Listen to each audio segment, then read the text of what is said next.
السلام عليكم ورحمة الله وبركاته. ازيكم يا جماعة؟ معاكم احمد. النهارده هتكلم معاكم عن البروبرتيز اوف ليزرز. فالفيديو ده لو انت كنت في ثانوية عامة فاعتقد انه هيبقى مفيد جدا ليك، لان هديك شوية مداخيل كده انت برضه هتفرق معاك في مستوى فهمك للمعلومة لو انت عايز تفهم اكتر حاجات معينة في الليزر او الساينتفك، الناس الساينتفك بيقولوا ايه بالظبط. ولو انت بتدرس الليزر فالفيديو ده طبعا مهم ليك.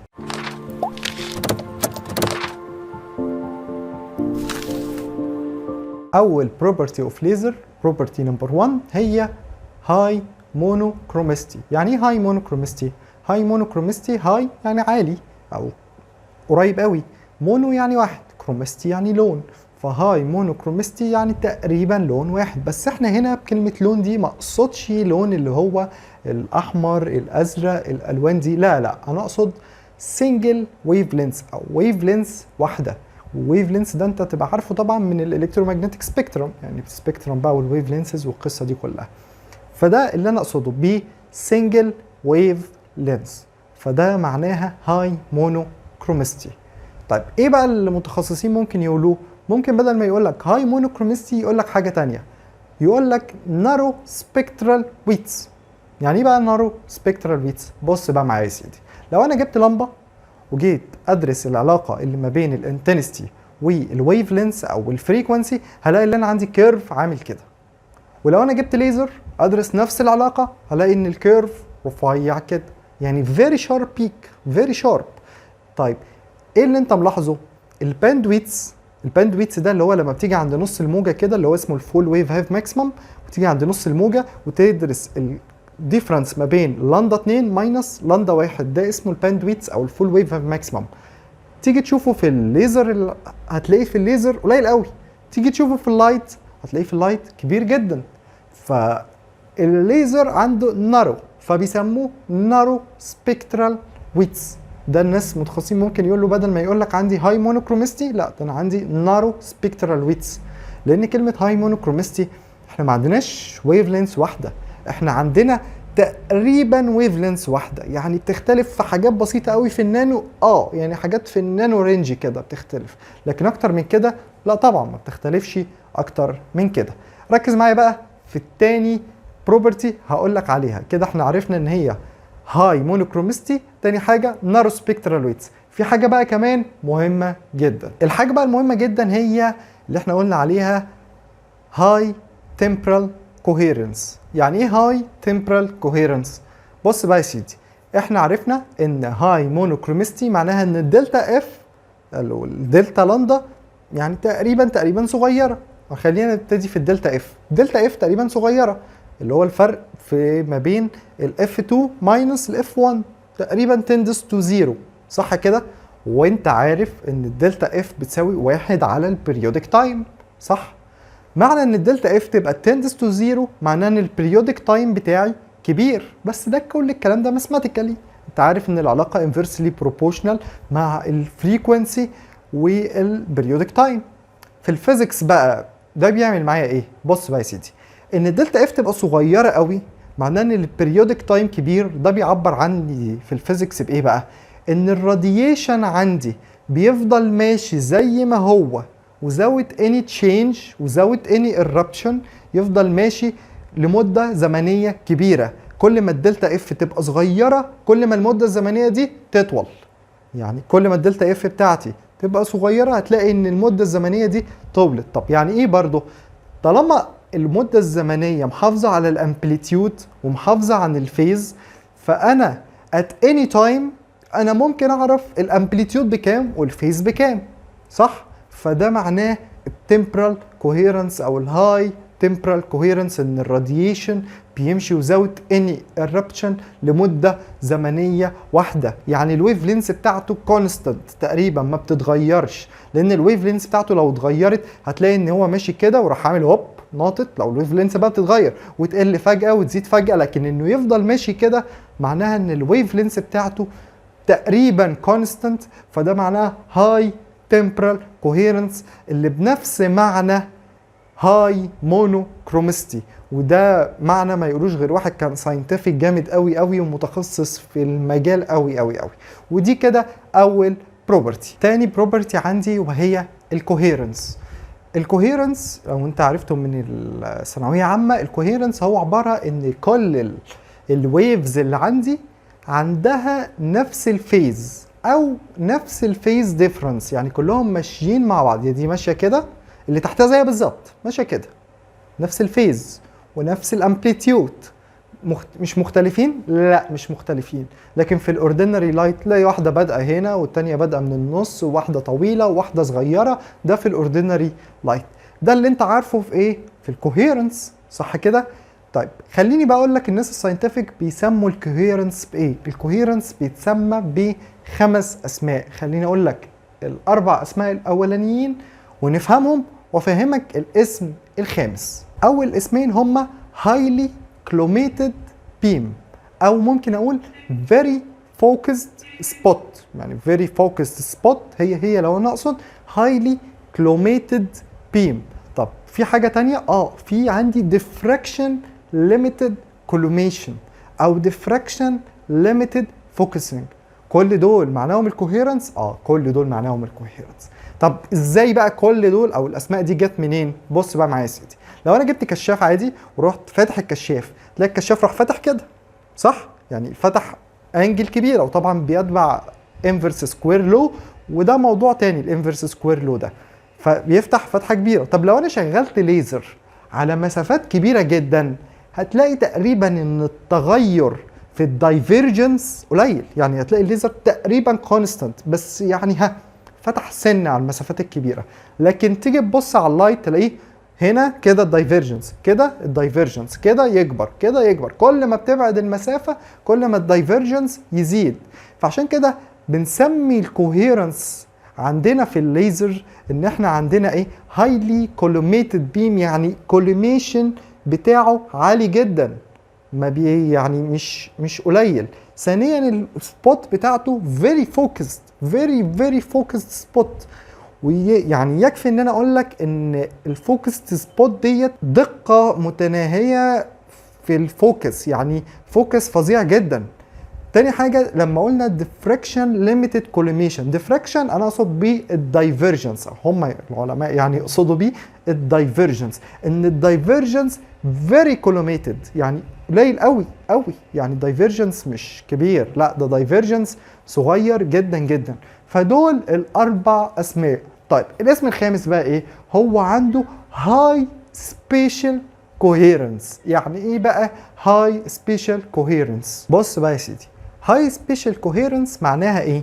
احنا قلنا ان في الليزر عندي اللايت تقريبا الكولوميشن بتاعه او الدايفيرجنس بتاعه قليل جدا. يعني انت الدايفيرجنس على مسافات كبيره قليل، فده معناه ان الويف بتاعتي will behave in space، يعني ما بتتغيرش، يعني تمشي كده كده كده تقريبا مفيش اي تغير. مظبوط؟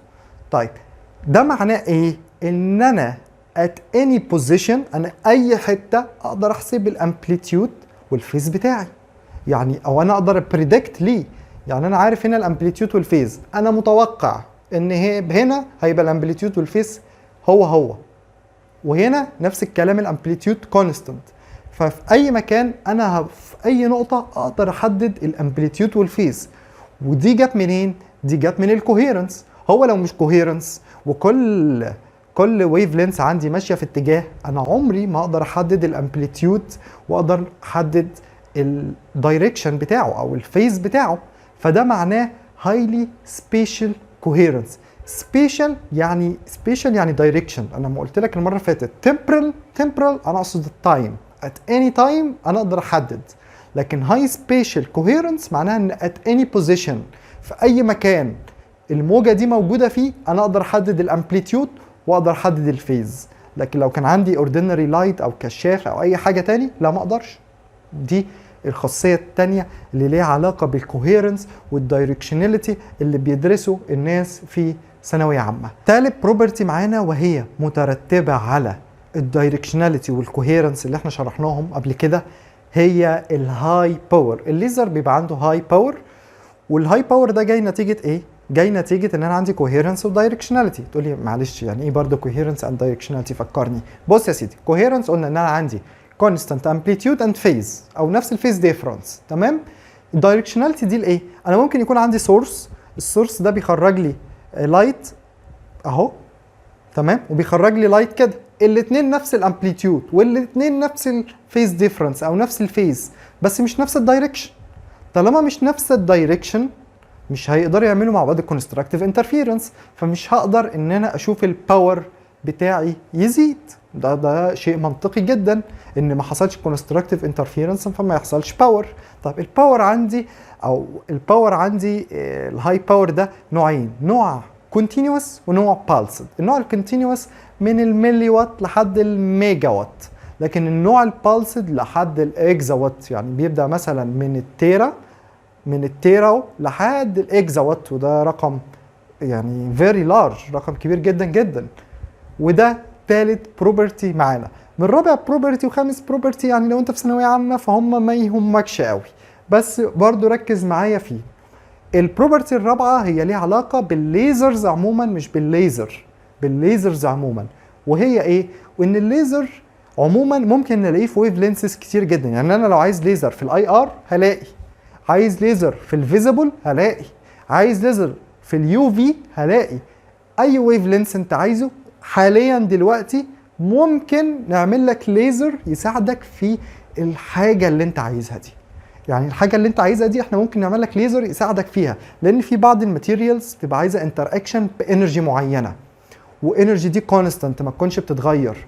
يعني مش فجاه الاقي الانرجي زادت وفجاه الاقي الانرجي قلت، لا انا عايز انرجي كونستانت. فهنعمل له ايه؟ هنعمل له ليزر. الليزر ده لما ينزل على يعمل انتر اكشن هضمن ان انا عندي الانرجي دي ما بتتغيرش. مش فجاه الاقي الانرجي بدل ما كانت بالملي وات الاقي بدل ما الانرجي كانت ب 5 الكترون فولت الاقيها ب 7 الكترون فولت والكلام ده كله، لا طبعا مش مظبوط.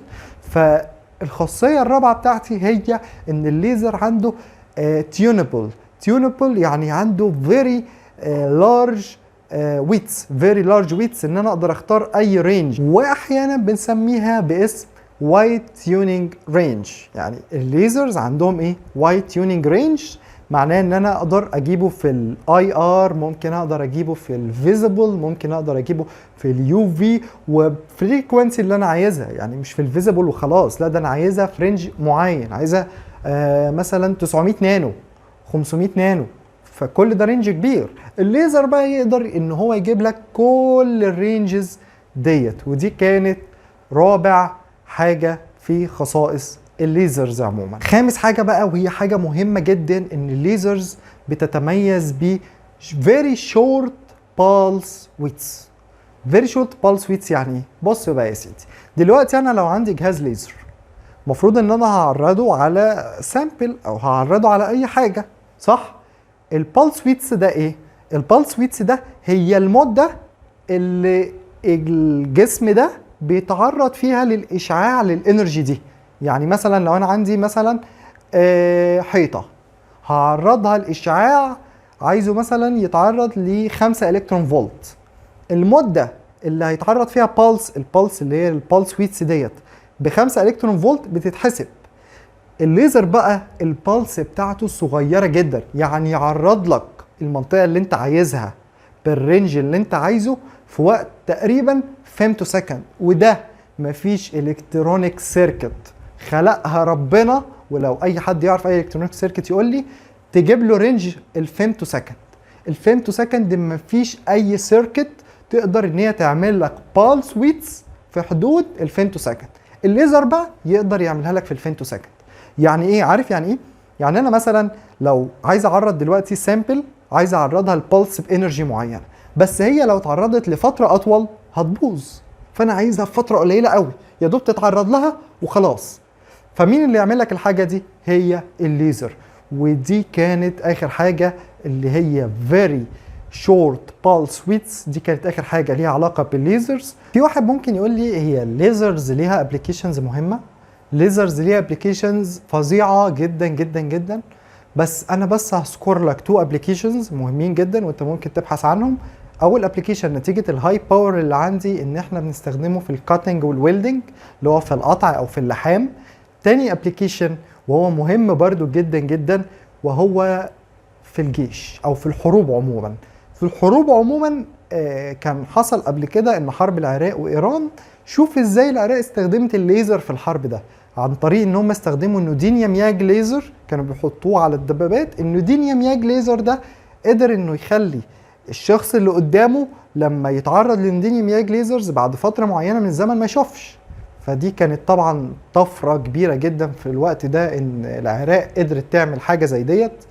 وبرضو المعلومه دي مش متاكدين منها يعني، بس يعني احنا متاكدين ان النودينيوم ياج ليزر بيعمل كده، بس هل العراق استخدمت الكلام ده؟ ده اللي احنا مش متاكدين منه. في ناس بتقول وفي ناس بتقول لا، بس ده من ضمن الابلكيشنز. تاني حاجه، انت بتروح عند الصيدليه مثلا عايز تشوف الباركود.